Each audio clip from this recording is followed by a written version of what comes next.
এই মুহূর্তের সবথেকে গুরুত্বপূর্ণ খবর, তৃণমূল সাংসদ অভিষেক বন্দ্যোপাধ্যায়কে এবার কড়া বার্তা দিল কেন্দ্রীয় সরকার। কি হয়েছে চলুন এক নজরে দেখে নেওয়া যাক। তার আগে আপনাদেরকে অনুরোধ, পুরো ভিডিওটি দেখুন, ভালো লাগলে লাইক, কমেন্ট, শেয়ার এবং চ্যানেলটিকে সাবস্ক্রাইব করতে একদম ভুলবেন না। চলে আসি বিস্তারিত খবরে।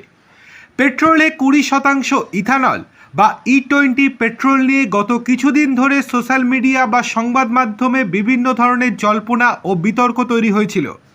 দাবি করা হচ্ছিল এই পেট্রোল ব্যবহারের ফলে নাকি গাড়ির যন্ত্রাংশ ক্ষতিগ্রস্ত হচ্ছে, বাইক বা গাড়ির মাইলেজ কমে যাচ্ছে এবং ফুয়েল পাম্পে সমস্যা দেখা দিচ্ছে।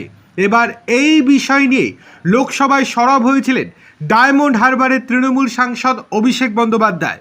এবার সেই প্রশ্নের লিখিত কড়া জবাব দিল কেন্দ্র।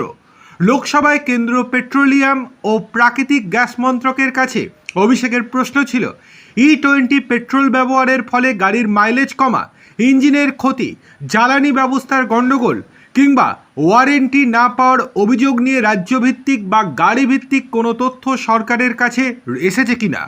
এছাড়া এই ধরনের অভিযোগের ক্ষেত্রে জ্বালানির নমুনা পরীক্ষা ও গ্রাহকদের ক্ষতিপূরণের কোনো ব্যবস্থা রয়েছে কিনা।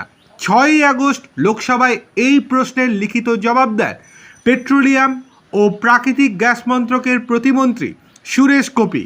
কেন্দ্র সরকারের তরফে স্পষ্ট জানিয়ে দেওয়া হয়, E20 পেট্রোলের কারণে ইঞ্জিনের ক্ষতি বা পারফরমেন্স খারাপ হওয়ার সংক্রান্ত বিস্তৃত বা প্রমাণিত কোনো অভিযোগ রাজ্য বা কেন্দ্র কোথাও জমা পড়েনি।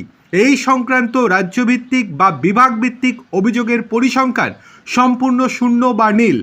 কেন্দ্রীয় প্রতিমন্ত্রী সুরেশ গোপী জানান, নীতি আয়োগ, অটোমোবাইল প্রস্তুতকারক সংস্থা, Indian institute of petroleum, automotive research association of India এবং society of Indian automobile manufacturers এই রকম যে দেশের শীর্ষ প্রযুক্তিগত ও বৈজ্ঞানিক প্রতিষ্ঠানের সঙ্গে দীর্ঘ আলোচনার পর বৈজ্ঞানিকভাবে পরীক্ষা নিরীক্ষা করে এই ইথানল ব্লেন্ডেড পেট্রোল প্রোগ্রাম চালু করা হয়েছে।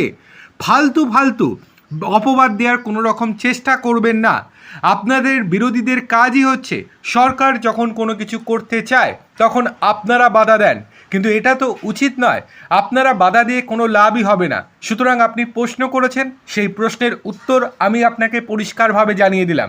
এরপরে আর কোনো কিছু জানায়নি অভিষেক বন্দ্যোপাধ্যায়।